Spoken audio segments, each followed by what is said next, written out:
Pernahkah kamu memperhatikan satu rumah yang berdiri tepat di ujung jalan lurus? Bukan di samping, bukan di tikungan, tapi tepat menghadap jalan seolah-olah seluruh jalan itu menunjuk langsung ke pintu rumahnya. Orang-orang tua menyebutnya rumah tusuk sate. Konon, rumah seperti ini bukan sekadar bangunan. Ia dipercaya menjadi titik temu antara nasib buruk, energi liar, dan sesuatu yang tak terlihat mata. Banyak yang bilang, penghuninya tak pernah benar-benar bahagia. Rezeki datang, lalu pergi. Kesehatan memburuk tanpa sebab. Dan yang paling mengerikan, sering terjadi hal-hal yang tak bisa dijelaskan logika. Tapi benarkah rumah tusuk sate selalu membawa sial? Ataukah ini hanya ketakutan warisan zaman dulu yang terus dipercaya tanpa pernah diuji? Malam ini kita akan mengupas mitos, kepercayaan, primbon Jawa, hingga kisah-kisah horor nyata seputar rumah tusuk sate. Cerita yang mungkin akan membuatmu berpikir dua kali saat melewati persimpangan jalan di malam hari. Sebelum kita mulai, jangan lupa like video ini. Tulis komentar jika kamu pernah melihat atau tinggal di rumah tusuk sate. Dan subscribe. Sejak zaman dahulu, manusia tidak pernah membangun rumah secara sembarangan. Bagi leluhur kita, rumah bukan hanya tempat berteduh dari panas dan hujan, melainkan ruang hidup yang menyatu dengan alam, energi, dan nasib penghuninya. Setiap arah, bentuk tanah, hingga posisi jalan di depan rumah dipercaya memiliki makna tersendiri. Dari sinilah mitos tentang rumah tusuk sate pertama kali lahir. Istilah rumah tusuk sate muncul dari gambaran sederhana namun mengganggu. Sebuah rumah yang berdiri tepat di ujung jalan lurus, seolah-olah jalan tersebut menunjuk dan menusuk langsung ke pintu utama rumah. Dalam pandangan orang modern, ini mungkin hanya persoalan tata kota. Namun bagi orang-orang zaman dulu, posisi ini adalah pertanda yang tidak bisa diabaikan. Dalam primbon Jawa kuno, jalan lurus diibaratkan sebagai jalur energi yang bergerak cepat dan keras. Energi ini bukan hanya berasal dari langkah kaki manusia, roda kendaraan, atau aktivitas sehari-hari, tetapi juga dipercaya sebagai jalur lalu lalang makhluk halus dan energi tak kasat mata. Ketika jalur tersebut berhenti tepat di depan rumah, tanpa belokan atau penghalang, maka seluruh energi itu akan menghantam rumah secara langsung. Orang tua dulu menyebut kondisi ini sebagai energi tiban lurus. Energi yang datang tanpa sempat menyebar, tanpa sempat melemah, dan akhirnya menumpuk di satu titik, pintu rumah. Itulah sebabnya, pintu utama dianggap sangat sakral. Ia bukan hanya jalan masuk manusia, tetapi juga gerbang keluar masuknya pengaruh baik dan buruk.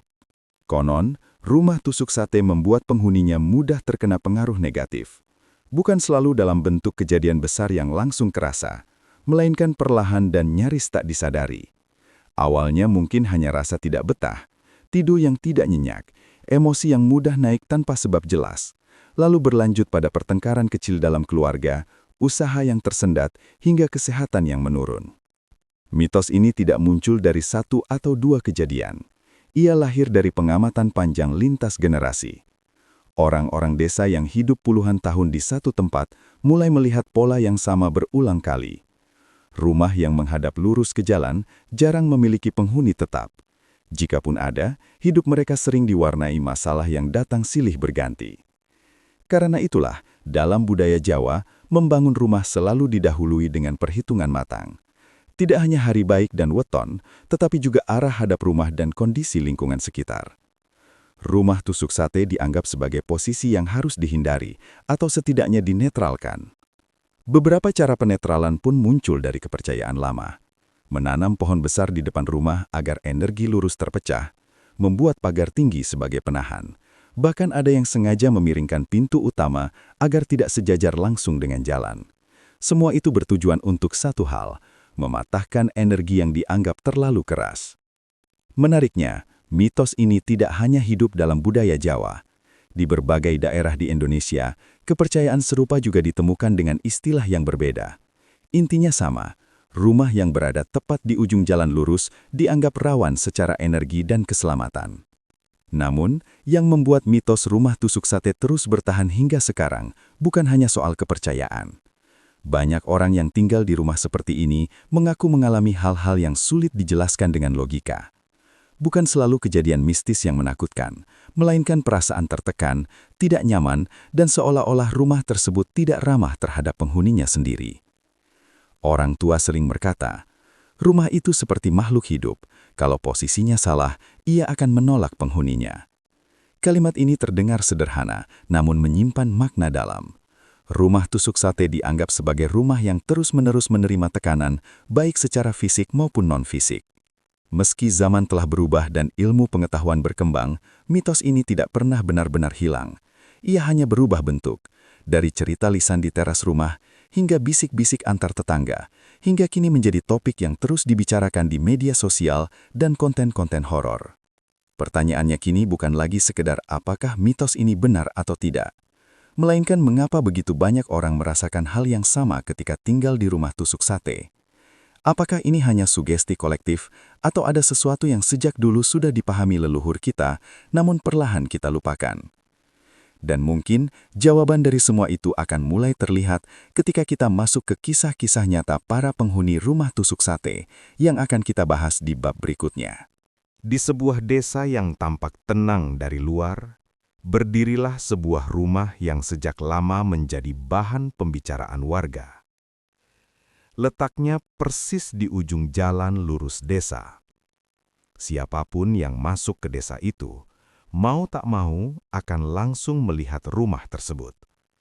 Berdiri sendirian, menghadap jalan, seolah menjadi penutup dari semua langkah yang datang. Rumah itu tidak tampak angker. Catnya biasa saja. Halamannya cukup luas, bahkan bisa dibilang layak huni. Namun ada satu hal yang membuat warga sekitar selalu menggeleng pelan ketika ada orang baru menanyakan rumah itu. Rumah tersebut tak pernah benar-benar memiliki penghuni tetap. Penghuni pertama yang tercatat adalah sepasang suami istri muda. Mereka pindah dengan penuh harapan membuka usaha kecil di rumah itu. Beberapa bulan pertama, hidup mereka terlihat normal. Namun perlahan, usaha yang mereka rintis mulai sepi. Bukan karena lokasi, bukan karena kualitas. Pelanggan datang, tapi entah mengapa tak pernah kembali. Sang istri mulai sering mengeluh sakit kepala dan sulit tidur. Setiap malam, ia merasa seperti ada yang berdiri di depan rumah, meski saat dicek, jalanan kosong. Setahun kemudian, mereka pindah tanpa banyak bicara. Penghuni kedua datang dengan keyakinan bahwa semua cerita buruk hanyalah mitos.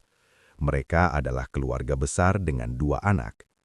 Sejak awal sang ayah sering merasa gelisah setiap kali duduk di ruang tamu. Ada perasaan seperti sedang diperhatikan dari luar, tepat dari arah jalan lurus itu. Anak-anak mereka mulai sering menangis di malam hari, terbangun tanpa alasan jelas, menunjuk ke arah pintu sambil berkata ada orang diam di luar.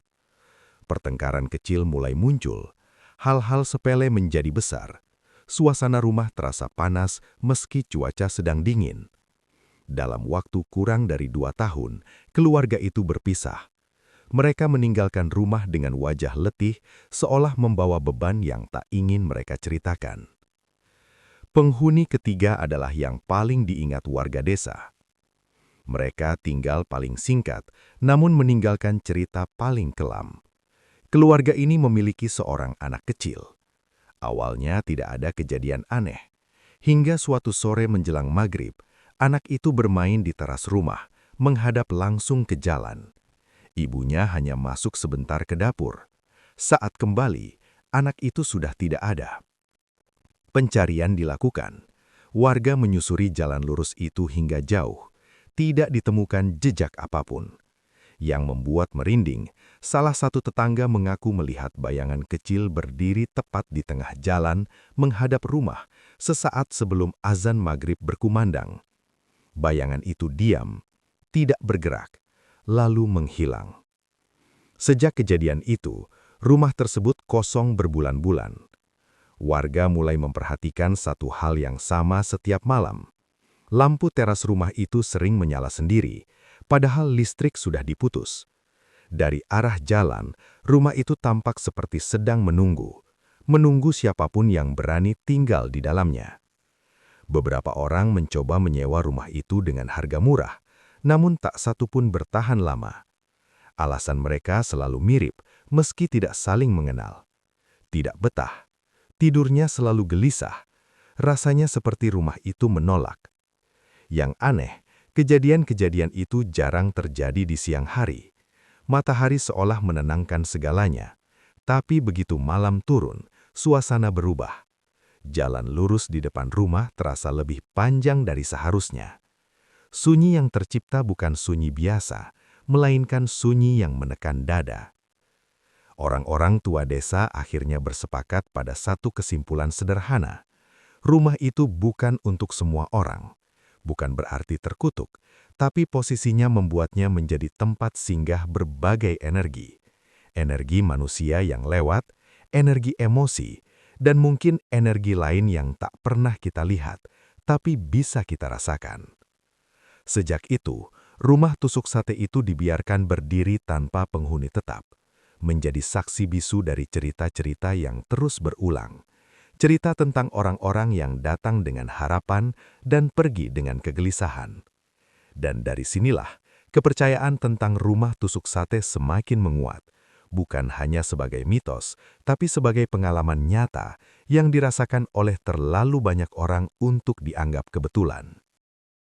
Setelah mendengar kisah demi kisah tentang rumah tusuk sate, muncul satu pertanyaan besar yang tidak bisa dihindari.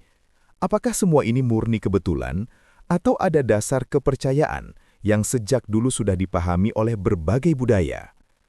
Untuk menjawabnya, kita harus mundur jauh ke belakang, ke masa ketika manusia hidup lebih selaras dengan alam dan mempercayai bahwa ruang memiliki pengaruh besar terhadap jiwa manusia. Dalam primbon Jawa, rumah tidak pernah dipandang sebagai bangunan mati. Ia dianggap memiliki watak. Watak ini dibentuk oleh arah hadap, bentuk tanah, posisi jalan, serta lingkungan sekitarnya. Rumah tusuk sate dalam primbon termasuk kategori rumah yang berada dalam tekanan energi. Jalan lurus di depannya dipercaya membawa aliran energi keras yang datang tanpa jeda. Energi ini tidak memberi waktu bagi rumah untuk bernafas. Primbon menyebutkan bahwa energi yang terlalu keras akan mempengaruhi batin penghuni rumah. Orang menjadi mudah tersinggung, sulit berpikir jernih, dan sering merasa gelisah tanpa sebab. Jika dibiarkan terlalu lama, kondisi ini bisa menjalar ke berbagai aspek kehidupan, hubungan keluarga, pekerjaan, hingga kesehatan. Menariknya, primbon jarang menyebut rumah tusuk sate sebagai pembawa kesialan instan. Ia lebih sering digambarkan sebagai pemicu masalah yang muncul perlahan namun konsisten. Karena itulah, leluhur Jawa tidak langsung melarang rumah tusuk sate, melainkan memberikan solusi. Salah satunya adalah mematahkan arah. Pintu utama dianjurkan tidak lurus menghadap jalan. Jika tidak memungkinkan, dibuatlah pagar, dinding tambahan, atau ditanam pohon besar sebagai penahan. Semua ini bertujuan untuk mengubah aliran energi agar tidak menghantam langsung ke pusat rumah. Menariknya, konsep serupa juga ditemukan dalam Feng Shui Tiongkok. Dalam Feng Shui, rumah tusuk sate dikenal sebagai posisi Xia Qi, yaitu energi tajam yang bergerak cepat dan agresif. Xia Qi dipercaya membawa tekanan psikologis, konflik, dan ketidakstabilan emosi. Rumah yang terkena Xia Qi sering membuat penghuninya merasa selalu waspada, sulit rileks, dan tidak betah berlama-lama di dalam rumah. Feng Shui juga menyarankan solusi yang hampir sama dengan primbon Jawa, penghalang visual, perubahan arah pintu, serta penambahan elemen alam seperti tanaman atau air. Dua budaya yang terpisah jarak dan waktu ini ternyata memiliki pandangan yang sangat mirip tentang posisi rumah tusuk sate. Namun, bagaimana dengan logika modern? Jika kita melihat dari sudut pandang psikologi lingkungan, rumah tusuk sate memang memiliki sejumlah faktor yang bisa mempengaruhi kondisi mental penghuninya. Rumah yang berada tepat di ujung jalan lurus cenderung lebih bising, lebih terbuka, dan lebih sering dilewati kendaraan atau orang asing. Secara tidak sadar, otak manusia akan terus berada dalam kondisi siaga, rasa aman pun berkurang. Selain itu, resiko kecelakaan juga lebih tinggi. Kendaraan yang melaju lurus memiliki kemungkinan kehilangan kendali dan menghantam rumah. Meski jarang terjadi, ancaman ini cukup untuk menciptakan rasa tidak nyaman yang menetap di alam bawah sadar. Dalam jangka panjang, stres ringan yang terus-menerus ini bisa berkembang menjadi gangguan tidur, emosi tidak stabil, dan konflik dalam rumah tangga. Namun menariknya, logika modern justru memperkuat apa yang sejak lama dipercaya oleh primbon dan feng shui. Bukan dalam bentuk makhluk halus atau kutukan, tetapi dalam bentuk tekanan mental dan lingkungan yang tidak seimbang. Namun disinilah batas antara logika dan misteri mulai kabur.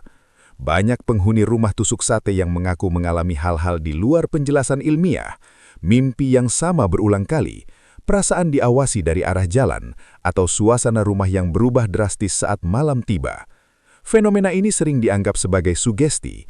Tapi mengapa sugesti itu muncul pada banyak orang yang tidak saling mengenal di tempat yang berbeda dengan pola cerita yang hampir sama? Mungkin rumah tusuk sate adalah titik temu antara logika dan kepercayaan, tempat di mana tekanan lingkungan menciptakan celah bagi rasa takut, dan rasa takut membuka ruang bagi pengalaman-pengalaman yang sulit dijelaskan. Bukan berarti semua kejadian itu tidak nyata, tetapi mungkin kita belum sepenuhnya memahami cara manusia merespons ruang dan energi di sekitarnya. Primbon, feng shui, dan logika modern pada akhirnya bertemu pada satu kesimpulan. Rumah yang baik adalah rumah yang memberi rasa aman dan tenang.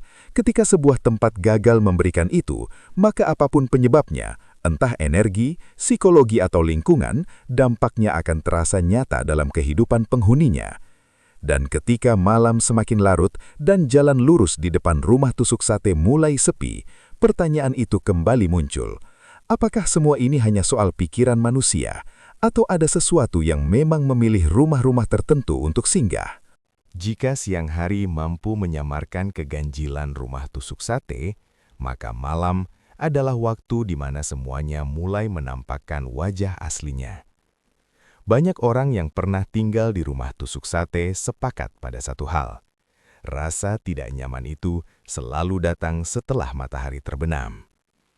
Malam pertama biasanya terasa biasa saja.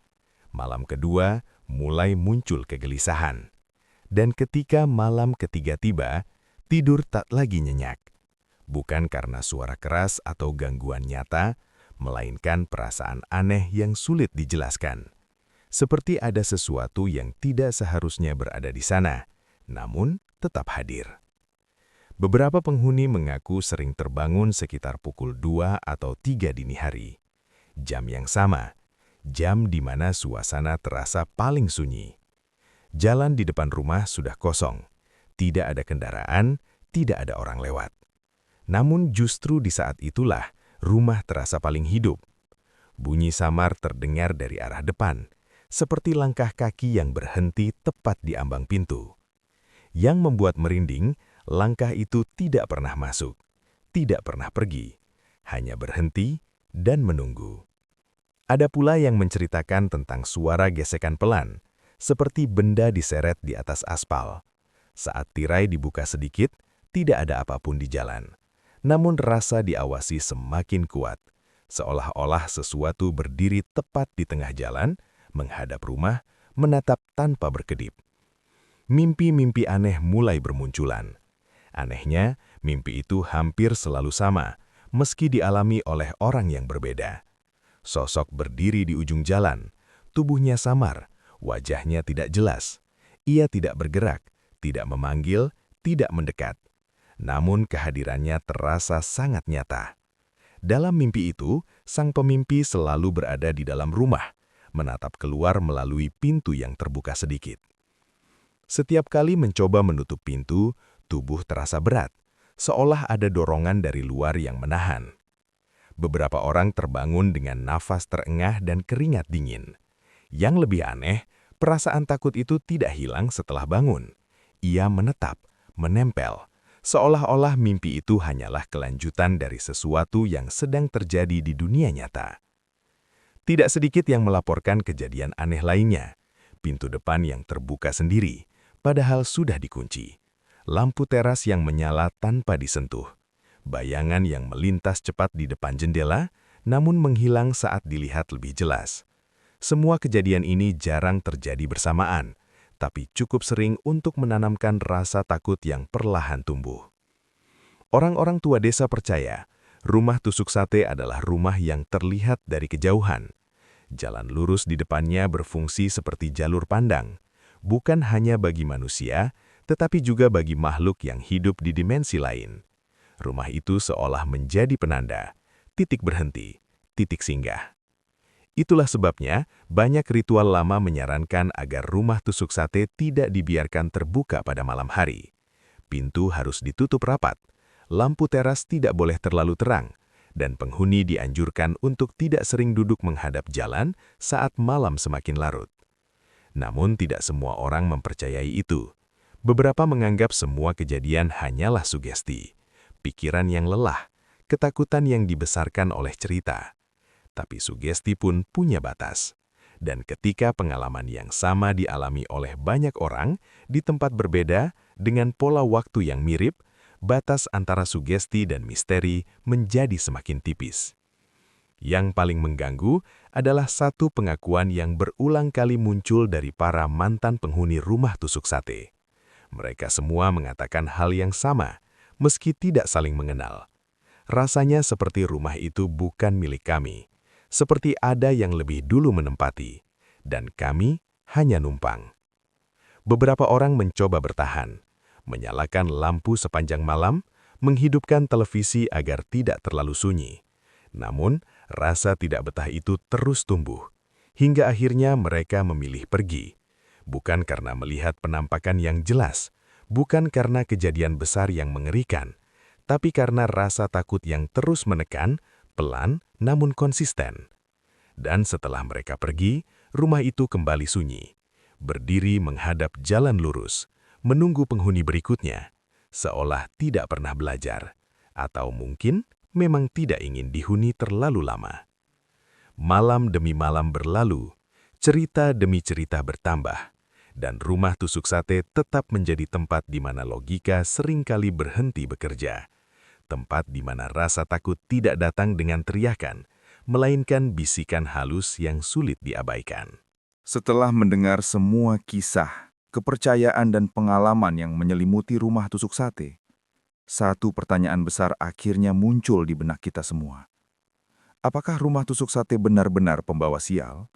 Ataukah semua ini hanyalah ketakutan yang diwariskan tanpa pernah dipertanyakan? Untuk menjawabnya, kita perlu berhenti sejenak dari cerita-cerita horor dan melihat gambaran yang lebih luas. Leluhur kita hidup di masa ketika manusia sangat bergantung pada alam dan lingkungan sekitar. Mereka belajar bukan dari buku, melainkan dari pengalaman, dari kejadian yang berulang, dari pola yang perlahan terbentuk selama puluhan, bahkan ratusan tahun. Mitos, dalam konteks itu, bukanlah dongeng kosong. Ia adalah bentuk bahasa. Bahasa untuk menyampaikan peringatan, bahasa untuk menjaga keturunan mereka agar tidak mengabaikan tanda-tanda yang mungkin terlihat sepele, namun berdampak besar dalam jangka panjang. Rumah tusuk sate mungkin tidak membawa kesialan secara langsung. Ia tidak serta-merta mendatangkan kematian atau malapetaka. Namun, ia menempatkan penghuninya dalam kondisi yang tidak ideal, terbuka, terpapar, terus-menerus berada dalam tekanan, baik tekanan lingkungan, psikologis, maupun bagi yang mempercayainya, tekanan energi yang tak terlihat. Ketika manusia hidup dalam kondisi seperti itu, masalah kecil mudah membesar, emosi mudah tersulut, pikiran sulit tenang, dan dalam keadaan lelah serta tidak nyaman, rasa takut pun tumbuh subur. Rasa takut itulah yang kemudian memberi ruang bagi pengalaman-pengalaman yang kita sebut mistis. Namun, disinilah letak kebijaksanaan leluhur kita. Mereka tidak hanya memberi label buruk pada rumah tusuk sate, tetapi juga menawarkan solusi, penangkal, penyesuaian. Mereka mengajarkan bahwa manusia bisa hidup berdampingan dengan ruangnya, asal mau menghormati keseimbangan. Sayangnya, di zaman modern banyak dari pesan itu dianggap usang. Kita lebih sering tergoda oleh harga murah, lokasi strategis, atau bentuk bangunan yang menarik. Kita lupa bertanya pada diri sendiri, apakah tempat ini membuatku tenang? Apakah aku merasa aman di sini? Apakah tidurku nyenyak tanpa rasa gelisah? Cerita tentang rumah tusuk sate mengingatkan kita bahwa tidak semua hal bisa diukur dengan logika semata. Ada aspek kehidupan yang bekerja secara halus, perasaan, intuisi, dan hubungan kita dengan lingkungan sekitar. Mengabaikannya bukan berarti kita lebih pintar, melainkan mungkin kita terlalu terburu-buru.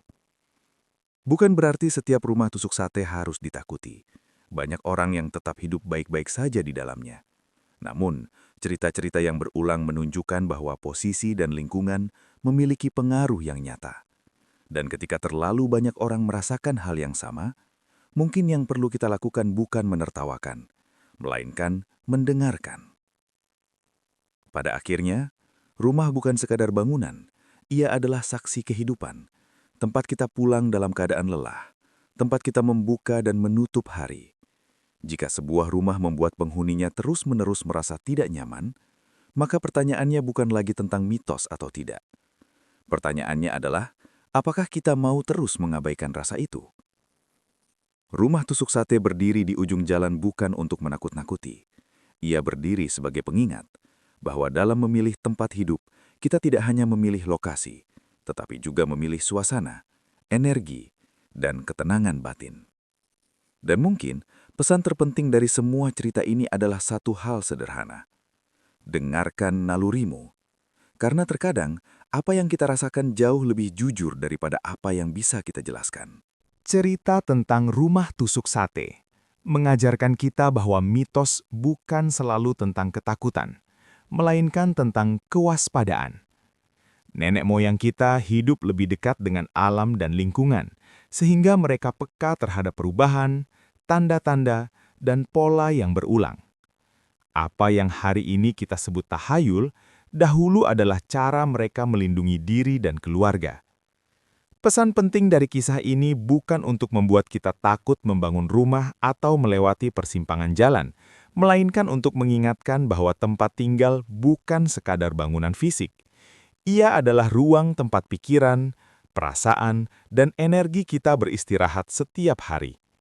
Jika sebuah tempat membuat hati gelisah tanpa sebab, mungkin ada sesuatu yang perlu kita dengarkan. Hormatilah kepercayaan lama, meski tidak sepenuhnya kita yakini, karena di dalamnya tersimpan pengalaman, peringatan, dan kebijaksanaan yang tidak selalu bisa dijelaskan oleh logika modern. Dan yang terpenting, belajarlah untuk lebih peka pada lingkungan, pada diri sendiri, dan pada tanda-tanda kecil yang sering kita abaikan. Itulah kisah dan misteri rumah tusuk sate. Menurutmu, ini hanya mitos warisan zaman dulu, atau peringatan yang masih relevan sampai hari ini? Jangan lupa like jika cerita ini membuatmu merinding, tulis komentar pendapatmu di bawah, dan subscribe karena masih banyak kisah gelap dan misteri yang akan kita bahas bersama. Sampai jumpa di Kismis Kisah-Kisah Misteri.